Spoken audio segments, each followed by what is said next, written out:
ஒரு படத்தில் ஹீரோ போட்டு ஹீரோ வரலைன்னா எதுக்கு படம் எடுக்கிறீங்க? எதுக்கு அவர் ஹீரோ போடுறீங்க?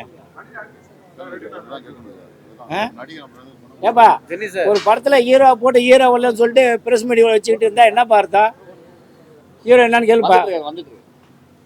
என்ன வந்து என்ன எம்ஜிஆரா? இதோ வந்திருக்காரு எம்ஜிஆர் தான் சொல்லுவாங்க. அது மாதிரி எல்லாம் சொல்லுவாங்க. அவன் கோடியெல்லாம் படத்தை போட்டு படம் எடுத்தா அதை ஹீரோ வரலங்கிறீங்க, ஹீரோயின் வரலன்னா அப்போ என்ன படம் எடுத்து இல்லை எப்படி காப்பாற்றுறது? ஒரு படத்தை அழிக்கிறது ஹீரோ தாயா.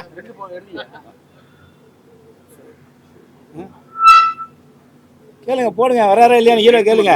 நேற்று வரேன் நான் தான் பேசணும் உங்கள்கிட்ட. பேசணும், நைட்டு காலையில் பேசணும், நான் வரமா எடுக்க மாட்டேன். கலப்பெல்லாம் ஹீரோ போட்டு எடுத்தா சரி பார்த்துலாம்.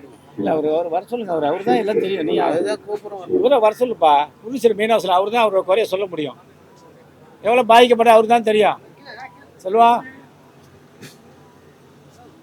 இப்படியே ஒரு பிடிச்சா பயந்து போனியா ஏமாத்திரம் தான் இருப்பான் சினிமாவில். நல்லா எவனுமே இருக்க மாட்டாயா.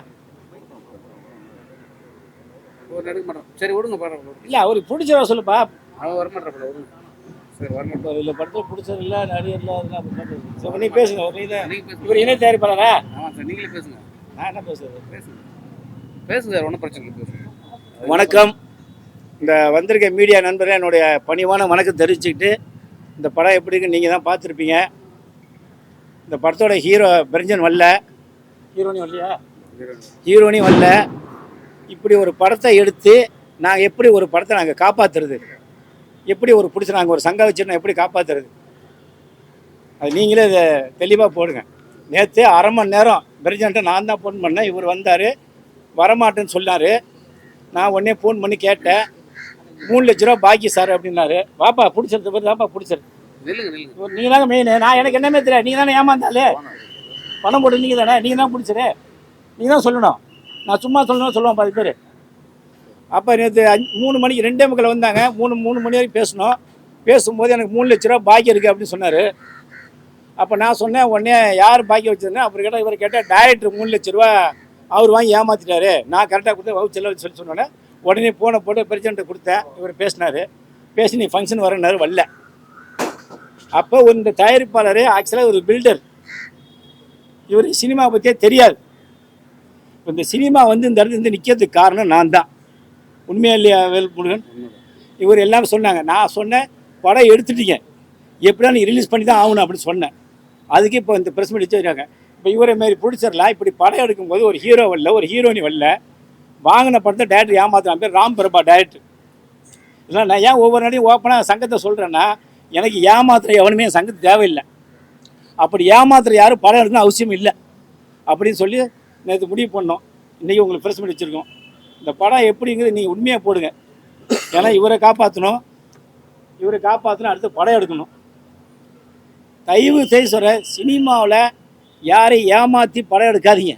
இந்த மாதிரி டேரக்டர் பில்டர் ஆக்சுவலாக அவர் பாட வீடு கட்டி கன்சல்ட் பண்ணார், கொண்டு படம் எடுக்க வச்சு அவர் எனக்கு ஒன்றுமே தெரியாது சார்ன்ட்டார். இப்போ போய் ஓடி ஒளிகிறார் பாருங்க, பேசுறதோட வர மாட்டேங்கிறார்.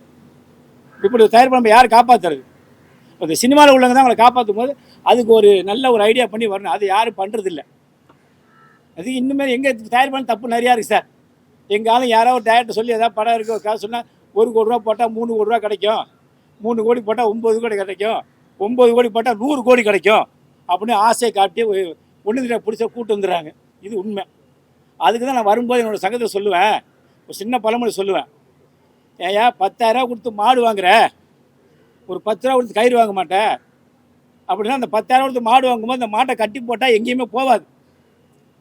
அதே அந்த மாடை நீ கயிறு வாங்கிவிட்டு அந்த மாடு ஒவ்வொரு வயலில் மேய்ஞ்சி வீட்டில் வந்து கட்டி போட்டு பஞ்சாயத்து வரும். அப்போ கேட்பான், ஏயா 10,000 மாடு வாங்கினேன், ஒரு கயிறு வாங்கினான்னு. அந்தமாரி ஒரு படம் எடுக்கும்போது ஒரு சங்கத்தை போய் கேட்கணும்.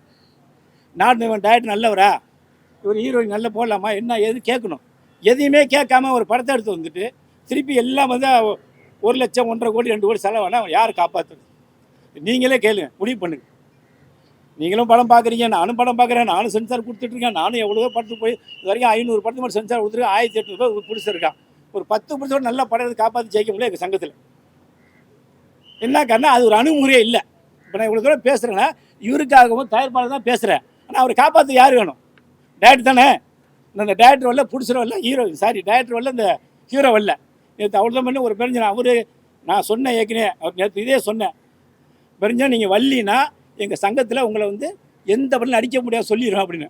நான் பார்த்து என்ன மிரட்டிங்களா? நான் மிரட்டலாம் இல்லை, நீங்கள் நடிக்க வரலனா எங்கள் சங்கத்தில் எல்லாம் அப்படி சொல்லுவேன் அப்படி சொன்னேன். அப்படி நேரம் சொன்னேன் இல்லையா, நீங்கள் எவ்வளோ ஹீரோ ஏன் அவரை போட்டின்னு கேட்டேன். இப்படியே சொன்னா இல்லையா? ஏன்னா இவர் ஏன் பணத்தை போட்டுட்டு 1000 லட்சம் போட்டு அவரை காப்பாற்ற முடியாமல் ஒரு டேரக்டர் வரல, ஒரு ஹீரோனி வரல, உடனே யாருங்க இந்த படத்தை காப்பாற்ற முடியும்? எப்படி போட முடியும்? இந்த படத்தை போட்டு யாருங்க ரிலீஸ் பண்ணுறது? எல்லாரும் சினிமா சாதிக்கிறதுன்னு ஒவ்வொரு நாள் கனவுல வந்திருக்கோம். நீ அத்தனை பேருமே ஒரு கனவுல தான் வாழ்ந்துருக்கு. நீங்கள் இதே பிரசாதத்தில் ஒவ்வொரு நாளும் ஏதாவது ஒரு படம் ஜெயிக்குமான்னு ஒவ்வொரு நாள் நம்ம இதை ஓட்டிகிட்டு இருக்கோம்.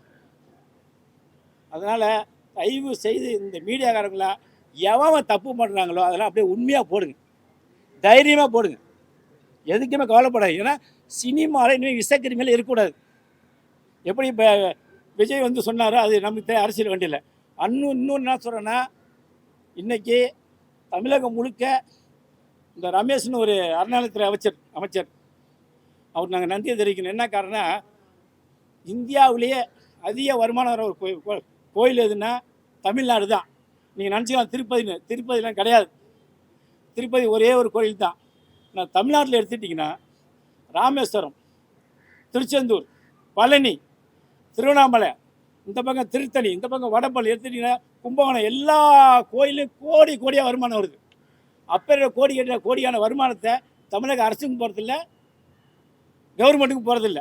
அதனால் இந்த மாதிரிலாம் ஒரு அரசாங்கத்தை மாற்றி இன்றைக்கி வந்திருக்கும் போது அதுமாதிரி சினிமா நம்ம மாற்றணும். அதுக்கு நம்ம நல்ல தயாரிப்பாளர்கள் எல்லாம் சேர்ந்து ஒரு சங்கத்தை போய் அணுகி படையெடுங்க. இந்தமாரி ஒரு வேல்முருகன் தயாரிப்பாளரையும் அனில்குமார் சார்லாம் யாரையும் ஏமாற்றாதீங்க. நான் தயவு செய்து சொல்கிறேன். ஒவ்வொரு என்ன பேசும்போதெல்லாம் கூட எல்லோரும் இவர் ஏதாவது வந்து திட்டுவார் வைவார்னு சில பேர் சொல்லுவாங்க. என்னோடய மனக்குமுறல் தான் உங்கள்கிட்ட சொல்கிறேன். யாரையும் ஏமாற்றி வாழ்ந்து சடுத்தலைங்க தாங்க ஒவ்வொரு என்ன சொல்லுவேன். இந்த பாருங்கள், ஒரு ஹீரோ, பழைய ஹீரோ பிரஞ்சனுங்கிற ஒரு வயசு 50 வயசாக போகுது, அவரை ஹீரோ போட்டு எடுத்திருக்காரு. வரலாம்ல, நானா ஹீரோ அந்த படத்துக்கு? நான் ஒரு தயாரிப்பாளர் சங்க தலைவருக்கு வரைக்கும் வந்திருக்கேன். அதனால் தயவு செய்து சப்போர்ட் பண்ணுங்கள். இவரை மாரி பிடிச்சலாம் காப்பாற்றுங்க. வேறு எந்த குறையாக இருந்தாலும் கேளுங்க, ஒவ்வொரு ஆளாக பேசுவாங்க. இவர் எங்கள் சங்கப்பட்டது தான்.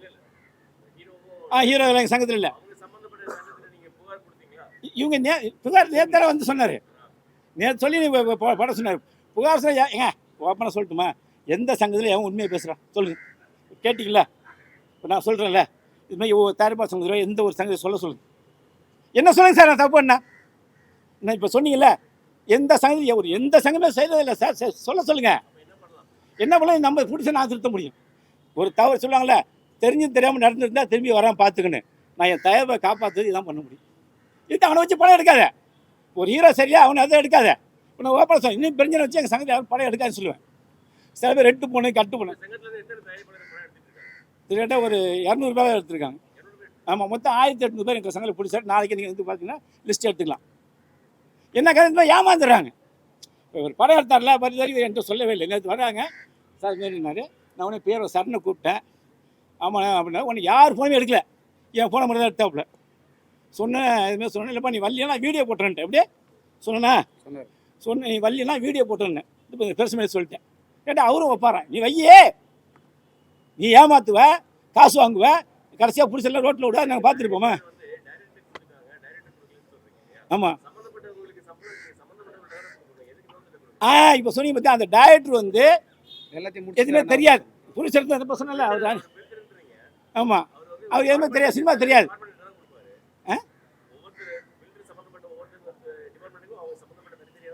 அது பில்டரு, அந்த சினிமா இல்லை, இது சினிமா தெரில சொல்லி அவள் ஆசையை காமிச்சு கூப்பிட்டு வந்துட்டான். சொல்லுங்க வேல்முருகன். டேரக்டர் தான் சார் ஃபுல்லாக அக்ரிமெண்ட் போட்டார். அக்ரிமெண்ட் போட்டு அவர் என்ன டேரக்டர் எல்லாத்தையும் நான் முடிச்சு தரேன்னு சொல்லி சொன்னார். அவரை நம்பி தான் நாங்கள் காசு கொடுத்தோம். அவர் டேரக்டர் இருக்கானே தெரில. இதுதானே பெரிய இப்போ சொன்ன மாதிரி எடுக்க மாட்டாரு. பாதி பேர் யூனியன்லையும் கிடையாது, ஒன்றும் கிடையாது. எங்கேயாவது போய் ஹீரோ பிடிச்சி வந்து பண்ணிடுறாங்க. இனிமேல் தான் சார் செய்யணும். எந்த டேரக்டர் யூனியன் இருக்காரு? வேற என்ன பண்ணணும்? இருக்காரு, எந்த டேரக்டர் யூனியன் இருக்காரு அவர்? அவர் அந்த யூனியன் எந்த யூனியன்ல இருக்காருன்னே தெரியல சார். அவரு பாரு, முதல்ல அவர் மெம்பரே இல்லை. அவர் கார்டை செக் பண்ணிட்டேன், மெம்பரே இல்லை. அனில்குமார் இல்லை சார், இப்போதான் லேட்டஸ்டாக செக் பண்ணோம். அது இருக்காங்க, இருக்கிறவங்களுக்கு லைஃப் கொடுக்கலாம். இனிமேல் சரி இனிமேல் லைஃப் இல்லை கொடுக்கலாம் சார். இப்போ எனக்கு வந்து ஒரே வார்த்தை சொன்னேன், நீங்கள் சொன்னது தான் கரெக்டு சார். எனக்கு எதுவுமே தெரியும். அது பெரியன்னு சொல்கிறேன், அது ரெக்கார்ட் இருக்குது ஃபோனில். சார் எனக்கு தான் ஒன்றுமே தெரியாமல் சொல்லி தான் சார் உங்களை கேட்டேன். உங்களுக்கு எல்லாம் வவுச்சா கொடுத்தல டேரக்ட் நான் என்ன சார் பண்ண முடியும்? எனக்கு வந்து எப்படியே பண்ணி கொடுங்க, என் படம் ஜெயிச்சா உடனே எனக்கு வந்து பண்ணி கொடுங்க அப்படின்னு கதறாரு, கெஞ்சினார்.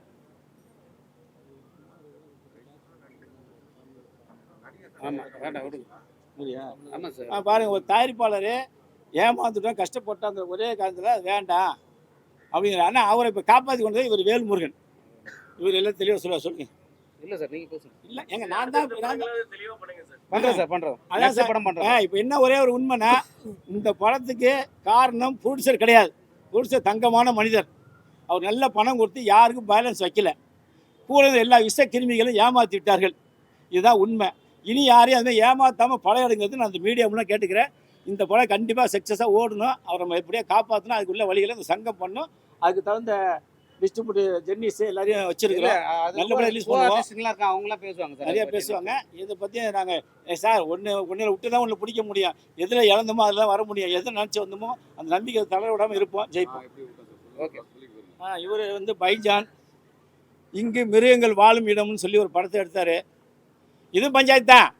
டேரக்டர் ஏமாற்றிட்டான். அவங்களுக்கே தெரியும். ஏமாற்றி அவன் வந்து உதயகுமார் டேரக்டில் இருக்குன்னு சொன்னார்ல. கடைசியாக ஃபோன் பண்ணால் நம்பி பேசினாலும் நம்பி அண்ணா அங்கே டேரக்ட்லாம் இல்லைண்ணே, நீங்கள் தான் பார்த்து பண்ணி விட. நம்பி டேரக்டரை ஒன்றும் பண்ண முடியாது, இவர் படத்தை ரிலீஸ் பண்ண சொல்லி பேசி 50,000 பேசி ஈஸி எழுதி கொடுத்து அப்புறம் கொடுத்து படத்தை ரிலீஸ் பண்ணார். ஒரு பைசா வரல.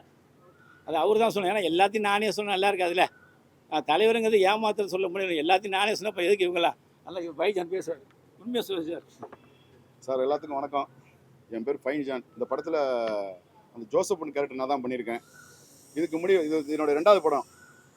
இதுக்கு முடிவு வந்து இங்கு மிருகங்கள் வாழும் இடம் 2008 ஏப்ரல் 26 ரிலீஸ் ஆச்சு. அது ஒரு பெரிய பஞ்சாயத்து ஆயிடுச்சு.